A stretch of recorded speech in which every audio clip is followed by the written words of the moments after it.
How do you choose a spouse, a partner, companion, a wife, a friend?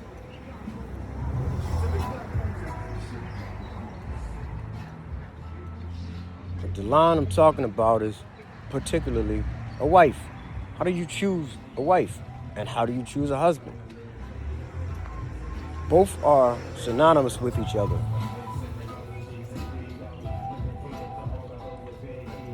I find that in many cases, most of us choose from a surface level attraction, which in fact often doesn't work. And you find yourself on the other side of heartache, depression, things of that nature, because you pour yourself into a person that really didn't have your best interests at heart. Or you just go goo goo gaga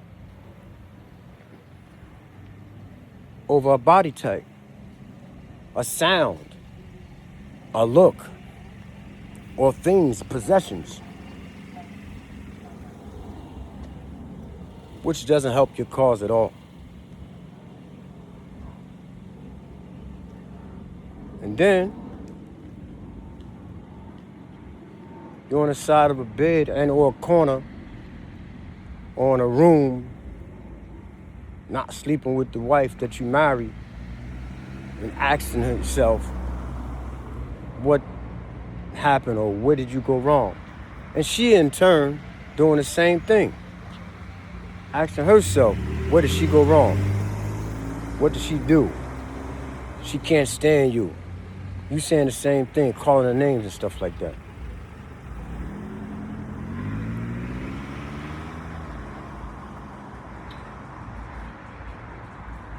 So, is it safe to say that surface level attraction isn't a success to marriage, companionship, or friendship?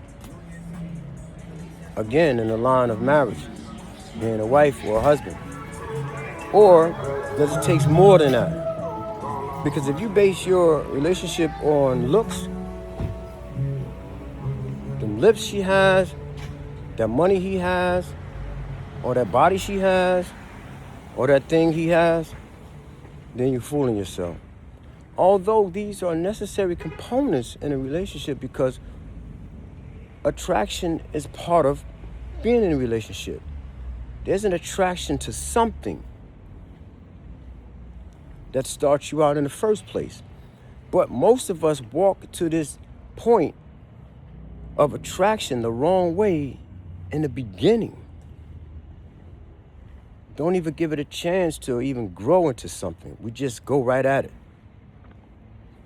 And by going right at it, again, back to the side of the bed, back on the corner, back talking to a friend, on the phone, screaming at each other, throwing things at each other, divorcing.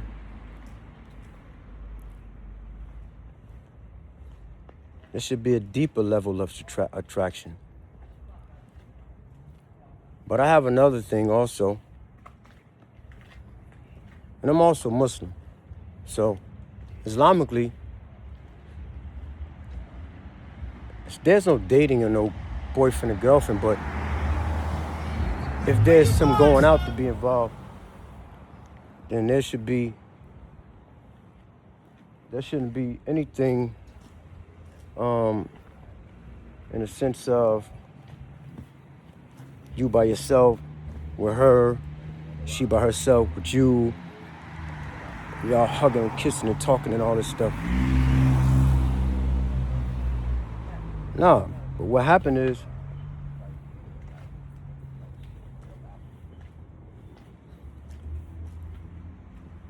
there's a wali that is involved that acts as a buffer.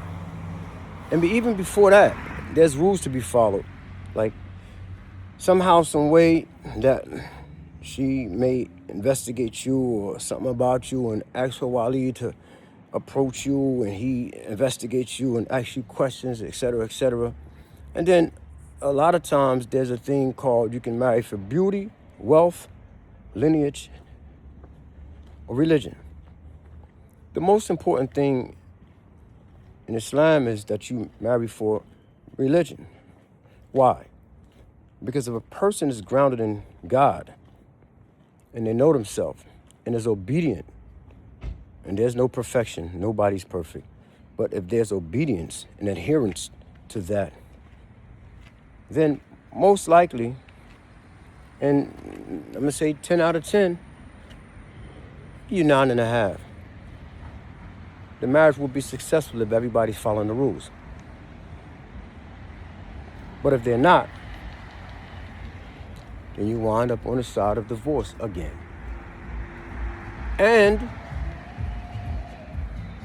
if we go back to what I was saying earlier, I also think that a contract could be had, right? Because everybody wants something out of a relationship. Everybody. Everybody needs something. Everybody wants something. So you would ask, just like you buy a car, most people buy a car because they want to get around. Although they want it to be pretty, but they don't just buy a car. Oh, it looks like that. It looks good. If you have those people that do that, then fine. But just like in a relationship, some do that for a surface level attraction. He like that body type. She like that body type. Like that money. He like that money. But the car should be based on how it drives, as well as how it looks, but how it performs. Can it get you from point A to point B, day after day, week after week, month after month, year after year, over and over until it expires? That's what it should be based on. Now take relationship for that matter. Relationship, like everybody know what they want, everybody know what they need. If you ask a lady or a man, like, what do you want? What do you need? And they start to run down everything she wants. And if you say, I can do that, I'll agree to that, then you should be held accountable to that.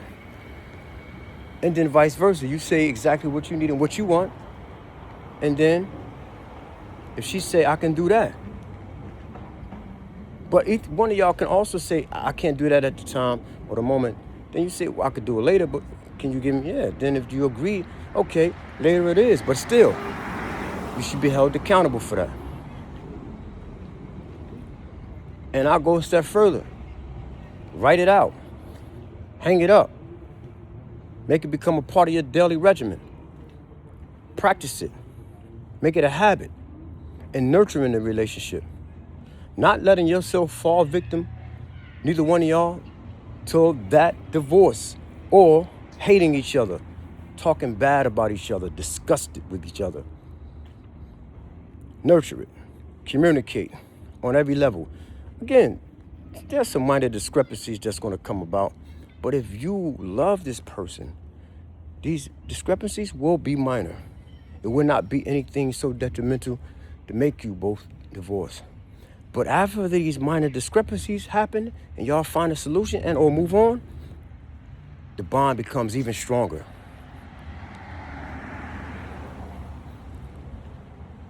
Surface level attraction is a recipe for disaster. But at the same time, there's nothing wrong with being attracted to a person that you want to find yourself being with for the rest of your life, all until you expire this earth. There's nothing wrong with that. But that shouldn't be the most important or the main recipe for the relationship.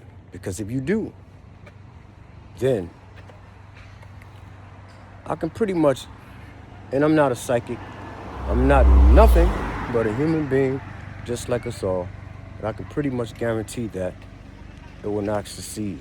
Because beauty surely fails or fades. And if you was attracted to her because of her beauty, then that's gone. and you have nothing else, and you're gonna leave and find somebody else. And if she's attracted to you by the money and anything else that you have and your money's gone, then she's gonna leave when it's gone. But a woman should never base her relationship on what a man has, because if she has nothing going into the relationship and she starts to live with him or be in his abode, and when he gets tired, he kicks her out, what does she have left? And then if a woman starts to use her beauty against a man that was attracted to her, and she starts to play him because he's weak, we've seen other sides of that as well.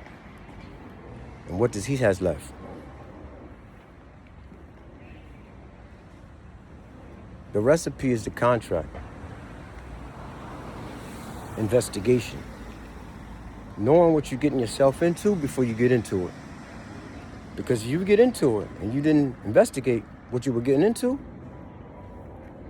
who do you blame?